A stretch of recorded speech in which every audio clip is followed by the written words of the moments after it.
She said she wanted a future built on passion instead of financial planning. I didn't debate emotions. I strengthened my investment portfolio, updated my beneficiaries, and secured my contracts legally. She reached out when passion came without predictable income or asset protection. I don't want to spend my life sitting across a spreadsheet from the man I love. She said that on a Tuesday night. The kind of Tuesday that doesn't feel significant when it happens. The kind that you only understand later, when you're looking back and trying to find the exact moment the floor started giving way beneath you. I was sitting at my desk in the second bedroom, the one she called my cave, with the kind of tone that made it sound like a character flaw. There were 3 browser tabs open. One was a Vanguard account summary. One was a contract amendment I needed to review before Thursday. And one was a thread I'd been reading about rebalancing asset allocation before the end of the year. She was standing in the doorway, arms crossed, but loosely, not angry yet, more like she was building towards something. Her hair was still wet from the shower, and she had that look she got sometimes, the one I'd started calling her real conversation look, because it always meant she'd been thinking about something for days and had finally decided tonight was the night. I swiveled my chair to face her. I waited. I feel like our whole life is becoming a financial model, she said. Like everything we talk about has a return on investment attached to it. I didn't say anything. I knew she wasn't done. The vacation was an allocation decision. The furniture was a capital expenditure. Last month when I said I wanted to look into that pottery studio, you asked me what the revenue model was. She let that last one sit there between us. I thought back to that conversation. I had said that, and I hadn't said it to be cruel. I'd said it because I genuinely, in the moment, wanted to understand whether she was thinking about it as a hobby or a career shift, because the answer mattered for how we'd budget the next 6 months. But I could see, standing there looking at her face, how that sounded. I hear you, I said. Do you? She asked. Because I feel like you hear me, and then you file it away somewhere in a risk assessment folder. I almost smiled. Not because it was funny exactly, but because it wasn't entirely wrong. She sat down on the edge of the small couch we kept in the corner of the room, the one that was really just there for overflow boxes but had become her spot whenever she came to have these talks. I want passion, she said. I want to feel like we're building something because we love each other, not because it pencils out. Building something because we love each other and building something that works aren't mutually exclusive, I said. She shook her head. You just don't get it. And honestly, in that moment, I thought she was right. I thought I didn't get it. I thought there was some emotional language she was speaking that I was just failing to translate. So I tried harder. Hey viewers, before we move on to the video, please make sure to subscribe to the channel and hit the like button if you want to see more stories like this. Her name was Noelle. We'd been together for years. We'd been living together for 2. I was 34. She was 31. We'd met through mutual friends at a birthday party where neither of us had really wanted to be, which she used to say was romantic, and which I used to think was just probability. Put enough people in a room, and some of them will connect. She was a graphic designer, freelance, with a client list that fluctuated like a tide. Good months, it was really good. Bad months, I quietly covered the gap without making it a conversation. I worked in contract law, independent, built a practice over the previous 8 years that had become, by most measures, stable, which meant different things to different people. To me, it meant I could sleep at night. To her, it meant, apparently, that I thought about money too much. After that Tuesday conversation, I started paying attention differently. Not more. I'd always paid attention, just differently. I started noticing the pattern in what she called passion. Passion was the ceramic studio that she wanted to rent space in. Passion was the road trip she wanted to take to the Pacific Northwest with no fixed itinerary. Passion was quitting her biggest client, the one who paid reliably every month, because he was creatively stifling. Passion was her friend Daphne, who had recently left her stable job to sell handmade candles online, and who Noelle talked about with the specific reverence people usually reserve for war heroes. Passion was a beautiful word. I had nothing against it. I just noticed that in every sentence she used it, there was an implicit assumption that someone else would handle the part where the bills got paid. I didn't say that. I want to be clear about that. I didn't say that. Not that night, and not for a long time after. What I did instead was what I always did. I looked at the numbers. I looked at where we were, what we had, what the next few years needed to look like if we were going to do any of the things we'd loosely talked about. The house, the stability, the kind of life where you weren't anxious about one bad quarter. And then I made a quiet decision. Not a dramatic one, just a decision. I wasn't going to argue with her about this. I wasn't going to try to win a philosophical debate about whether passion and planning were compatible. I was going to keep doing exactly what I'd been doing, and I was going to do it better. The ceramic studio she wanted to join cost $340 a month. She asked me what I thought. I said, "If it matters to you, do it." She seemed almost disappointed that I didn't push back. She joined the studio. She went twice.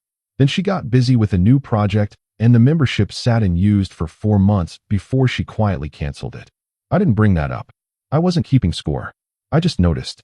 Around the same time, Daphne, the candle entrepreneur, started coming around more.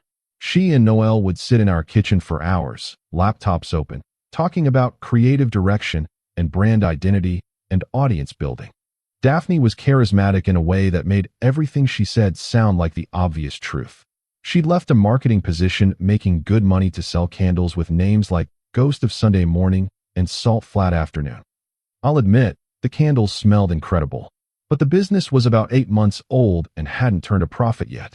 I knew this because I'd asked, once, in a neutral way, and Daphne had looked at me like I'd just asked her what the resale value of her children was. "It's not about profit yet," she'd said. "It's about building something authentic." I nodded. I said that made sense. I went back to my desk. I checked my accounts, reviewed my client load for the next month, and made 2 calls I'd been putting off about a contract renewal that needed to close before year-end. The thing about financial stability is that nobody sees you building it. They see the result, and sometimes they resent the result, but they don't see the 5 years of boring Tuesday nights that produced it. The conversation that actually started the unraveling happened about 6 months after that Tuesday in the doorway. We were eating dinner. She'd cooked, which she did well when she felt like it. And that night, she'd made something with pasta and a sauce that took 2 hours, and she said, carefully, like she'd been rehearsing it, Daphne asked if I'd want to come on as a creative partner. I put down my fork. "For the candle business?" I said. "Don't say it like that," she said immediately. "Like what?" "Like it's nothing." I didn't say it was nothing. I asked a clarifying question. She looked at the table for a second. "Yes, for the candle business. She's expanding into home goods, diffusers, linen sprays, some seasonal collections, and she needs someone to handle the visual branding. It would be my designs, my direction. Real creative ownership." "What does the compensation structure look like?" I asked. She set her fork down too. "There it is," she said. "There what is?" "The spreadsheet brain." I took a breath. "Noelle," I said, "you were talking about leaving your freelance work, which pays money, to join a business that hasn't turned a profit yet. Asking about compensation isn't a character flaw. It's a reasonable question." She'd give me equity. "Equity in a pre-profit company is not income," I said. "It's a stake in a future that may or may not exist." She looked at me for a long moment. "You know what your problem is?" she said. I waited. "You see everything in terms of what it's worth right now. You can't see what something could become." "I can absolutely see potential," I said. "I just also see risk. Both things can be true." "I'm going to do it," she said. Not as a question, as a statement. And I want to tell you that I argued, that I laid out a rational case, that I showed her the math on what her freelance income contributed to our shared costs and what the gap would look like if that disappeared. But I'd learned, by then, that laying out a rational case in that conversation wasn't going to land. So instead I said, "Then I hope it works out the way you're picturing it." She seemed, again, almost unsettled by that, like she'd wanted the fight, like the fight would have confirmed something she was already thinking. I cleared the plates. I washed the pan. I went back to my desk. And over the next 3 weeks, while she wound down her client commitments and started working on Daphne's brand deck, I quietly made several decisions of my own. I updated my will. I know that sounds dramatic. It wasn't dramatic. It was something I'd been meaning to do for a year because the existing document was outdated and named an ex-girlfriend from 6 years earlier as a secondary beneficiary, which was a problem I'd been lazy about fixing. I fixed it. I also updated the beneficiaries on my retirement accounts and my life insurance policy. These things should have been updated much earlier. I'm not going to pretend I did it purely out of practical housekeeping instinct. I did it because something in the air between Noelle and me had shifted, and I wasn't the kind of person who ignored signals. I also reviewed my lease on the apartment, which was in my name, and made sure I understood exactly what the legal position was if the living situation changed. I called my attorney, a man named Clifford who I'd worked with for years, and had a general conversation about asset documentation. Not about divorce, not about anything that dramatic.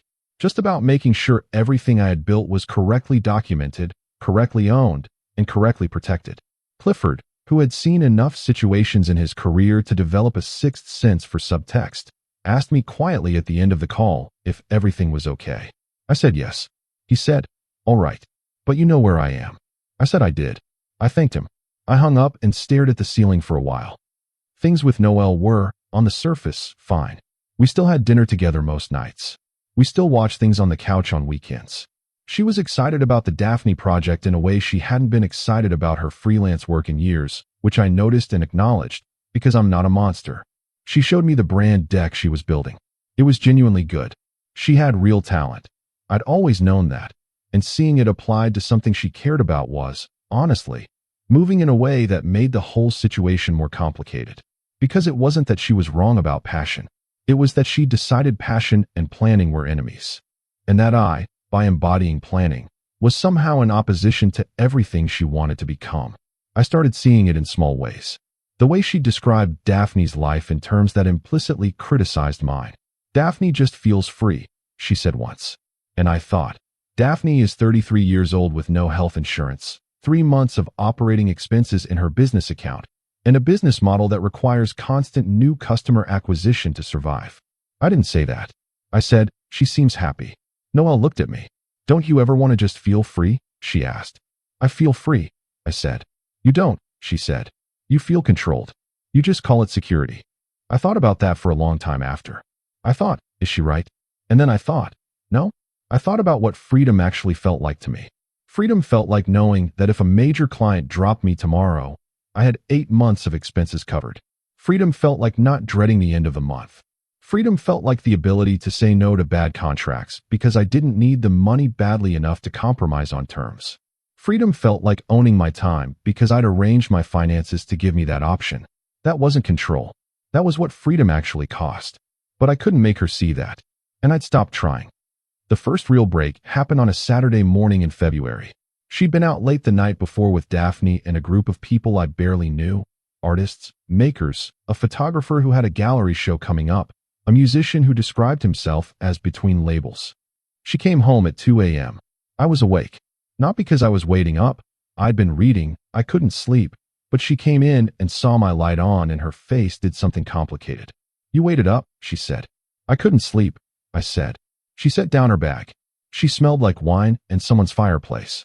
"You know what we talked about tonight?" she said. I waited. "Dreams," she said. "Like actual dreams. What people want. What they're working toward. What they'd do if fear wasn't a factor." "What did you say?" I asked. She looked at me. "I didn't know what to say," she said. "That landed." I let it land. She went to bed. I sat with the light on for another hour. I thought about what it meant that she didn't know what to say. I thought about what it meant that she'd come home from a night about dreams, and the first thing she'd seen when she walked in was me, with a lamp on, probably a book about contract law or financial analysis on my chest. I thought about whether I was the villain in this story. I decided, somewhere around 3 a.m., that I wasn't. I decided I was someone who had built a real thing and had been making it available to her for 4 years, and that the fact she now found that thing suffocating wasn't evidence that the thing was bad. It was evidence that we wanted different things. The problem was, she hadn't said that yet, and I wasn't going to say it for her.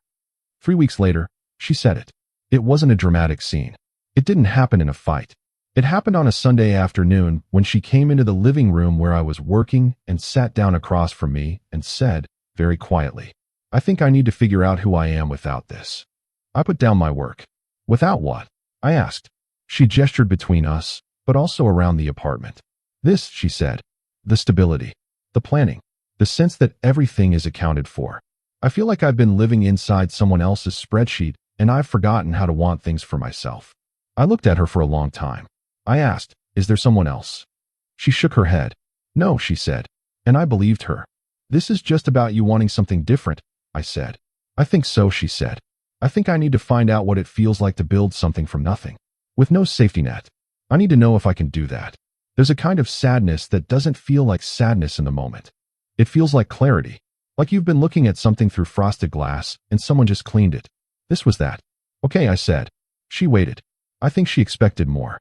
I think she expected me to argue, to plead, to try to negotiate. I didn't. "Okay," she said. "What do you want me to say?" I said, "I'm not going to fight you on this. If you need to go find out who you are, go find out. That's not something I can give you by arguing against it. She started to cry, just slightly, in the way people cry when they expected resistance and got understanding instead, which is somehow more destabilizing. I do love you, she said. I know, I said. I love you too. This isn't about that. I know, I said again. We sat there for a little while. Then she said she was going to stay with Daphne for a bit while she figured things out. I said that was fine. She packed a bag that evening. I helped her carry it to her car. We hugged in the parking lot. She drove away. I went back inside. I put on something quiet on the speaker. I made tea. I sat at my desk. And then I did what I do. I want to be honest about the months that followed. I'm not going to paint it as easy. There were nights, several of them, where the apartment felt like an argument I'd won and lost at the same time. There were moments where I second-guessed everything, where I wondered if she was right. If I was so oriented towards security and stability that I'd made myself impossible to live with. I talked to my friend Owen about it once. Owen had known me since college, knew both of us, was about the least dramatic person I'd ever met. He listened. He said, "Do you actually think you did something wrong?" I thought about it. "I think I could have been warmer," I said. "Probably," he said. "But being warm wouldn't have changed what she wanted. She wanted to want a different life. You can't negotiate someone out of that." He was right. I knew he was right. I still played it out in my head 100 times. The practical side of things moved forward the way it always does when you've been careful. The apartment was mine. The accounts were mine. The investments, the retirement funds, the client relationships, the professional reputation, mine. Not because I'd been strategically guarding them against her, but because I'd always run my life with the assumption that I was responsible for my own foundation. She had her own accounts, her own car, her own creative work. I hadn't been absorbing her finances into mine. I'd been subsidizing the gap sometimes, quietly, but that was a choice I'd made freely, and there was no debt attached to it. The separation, such as it was, since we weren't married, was financially clean. That was not an accident. I had 2 conversations with Clifford over those first few weeks. One to document the end of the cohabitation arrangement. One to make sure there was nothing outstanding that could complicate things later. Clean was the word Clifford used. "You kept everything clean," he said. "That's more than most people manage." I said I'd been lucky that I was organized by nature. He said luck had nothing to do with it. The first 4 months, I heard nothing. I wasn't surprised. She needed the silence, and honestly, so did I. I rebuilt my routines. I worked longer hours for a while, not to avoid anything, but because there was nothing else needing my attention in the evenings, and the work was genuinely interesting. I landed 2 new clients. I renegotiated a contract that had been undervalued for 2 years. I increased my monthly investment contribution. I started cooking again. I'd been lazy about it when she'd been around because she liked to cook, but it turned out I was better at it than I'd remembered. I went on 2 dates. The first was pleasant and forgettable. The second was with a woman named Vivian who worked in architectural design, who talked about her work with a precise, economic love for what she did. She was passionate about design and also completely fluent in the business side of running a practice. We went to dinner twice. Nothing came of it, but it reminded me that the combination I'd been told was impossible. Caring deeply about something and also being practical about the economics of it was not actually impossible. It was just less common than it should be. The first message from Noelle came in month 5. It was short. "Hey, I hope you're doing okay. I've been thinking about you." I read it twice. I put my phone down. I waited 24 hours before I responded. "I'm doing well," I said. "Hope you're finding what you were looking for." She replied quickly, which told me she'd been waiting on the response. "It's been harder than I thought," she said. "Most things worth doing are," I replied. She sent a laughing emoji. Then, "Can we talk sometime? Not about anything specific. Just to catch up." I thought about it. I said, "Sure.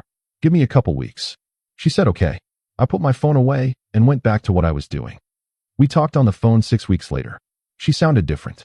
Not broken. I want to be clear, she didn't sound broken. She sounded the way people sound when they've been doing the actual work of figuring themselves out and they're tired but not defeated. She asked about my work. I told her about the new clients, the contract renegotiation. She seemed genuinely pleased for me. I asked about her.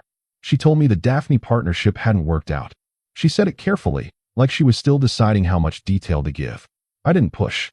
She said, the creative side was incredible. Really, genuinely incredible. But the business side.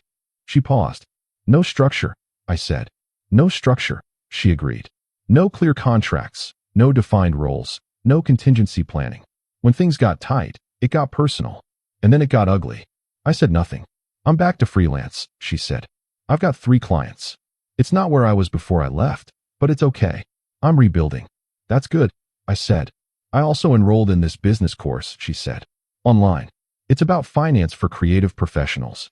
How to price your work, manage contracts, plan for the lean months. I almost said something. I chose not to. How is it? I asked. Honestly, she said. I keep thinking about things you said. About things I dismissed at the time. I let that sit. She said. I was really unfair to you. You were looking for something, I said. I know. But the way I characterized you, the way I talked about what you cared about like it was a defect, that wasn't fair. You weren't wrong. I just didn't want to hear it. I thought about the Tuesday in the doorway. I thought about the spreadsheet comment. I thought about all the nights I'd sat at my desk while she stood in the doorway with her arms crossed, looking at what I was doing like it was evidence against me. I appreciated what you built, she said. I just couldn't see it then. You needed to go find that out yourself, I said. Yeah, she said. She was quiet for a moment. Are you seeing someone? She asked. No, I said. Are you? No, she said. Another silence. I miss you, she said. And there it was. I had known it was coming. I'd felt the shape of this conversation before it started. I know, I said. That's not the same as me saying I miss you, she said carefully. I know that too, I said. But I wanted to say it. I hear you, I said. We talked for another 20 minutes about smaller things. Then we said goodbye. Then I sat and looked at nothing for a while. She called again 2 weeks later. And then again a week after that. The calls got longer. The conversations became more honest. She told me more about what had happened with Daphne. The way the partnership had dissolved was messy, legally ambiguous, ultimately costing both of them in ways that could have been avoided with proper documentation. I thought about Clifford. I thought about Qley. She talked about a new project she was excited about, a local magazine that had approached her to redo their visual identity. She talked about it differently than she'd talked about the Daphne work. She started her business properly, formed an LLC, opened a separate business account, drafted proper client contracts, built a small financial cushion for the first time in her freelance career. She did all of that herself. I didn't suggest it. Well, I didn't suggest it directly. I might have emailed her an article once about pricing structures for design services. She replied with a screenshot of her new rate sheet. That was a good day. She told me once, during one of those conversations, that the moment she started really seeing things differently was not anything dramatic. It wasn't the Daphne partnership falling apart. It wasn't the business course. It was a Thursday afternoon, about 2 months after she'd left, when she had a dentist appointment and the bill came to $340 and she sat in her car in the parking lot and felt a cold, spreading panic. $340. The same amount the ceramic studio had cost per month. The same amount that had barely registered when she was here because it was just folded into the life we had built. She said the panic wasn't about the money itself. She said the panic was about realizing, for the first time, without the theoretical insulation of shared financial stability, what it actually felt like to be responsible for all of it yourself. I always thought the security made me feel smaller, she said. But sitting in that parking lot, I realized it wasn't making me smaller. It was making me possible. And I'd walked away from it because I'd gotten so used to it I couldn't see it anymore. I didn't say I told you so. I didn't think it. I just said, that sounds like a lonely afternoon. She said, it was. But it was important. We're taking it slow. That's the most honest way to put it. She's not back in the apartment. We're not there yet. But we're spending time together again. Real time. The kind that builds something instead of just maintaining it. She came to a dinner with Owen and his wife last month. Owen pulled me aside afterward and said, she's different. I said, she grew up. He said, you both did. I thought about that. I thought about myself, 34, now 35, sitting in my clean apartment with my organized files and my updated beneficiaries and my client contracts all properly documented and my investment accounts quietly doing what they were supposed to do. I thought about all the times she'd stood in the doorway and looked at what I was doing like it was the wrong thing. I thought about all the times I'd wondered if she was right. I thought about Clifford saying clean. I thought about the fact that when the floor dropped out, I didn't fall. Not because I was cold. Not because I didn't love her. But because I'd built a floor that held. And here's the thing I've spent the last year understanding in a way I couldn't articulate before. The most loving thing you can do for the people around you is to be someone who doesn't need to be rescued. Stability isn't the opposite of passion. Stability is what passion needs to survive in the real world. You can want both. You can build both. But you can't will yourself into security by labeling it unromantic. And you can't shame someone else out of it because it makes your own lack of it more visible. The last thing I'll say about all of this is something she said to me on one of those long phone calls, when we were still in the early, careful stages of finding our way back. She said, "I used to think you planned everything because you didn't trust life." I asked her what she thought now. She said, "Now I think you planned everything because you respected it." I asked what she meant. "Like," she said, "you took life seriously enough to actually prepare for it, to treat it like something worth protecting." I thought that was fear, but it wasn't. It was the opposite of fear. I thought about that for a long time. I still think about it, because I've never heard anyone say it exactly that way before. And she's right. Every account I opened, every contract I reviewed, every beneficiary I named, every document I organized, none of it was about being afraid of life. All of it was about taking life seriously enough to show up for it properly. All of it was about knowing that the people and the things that matter deserve better than improvisation. All of it was about building something real enough that when someone needs it, when you need it, when the ground shifts, when the Tuesday in the doorway arrives, it holds.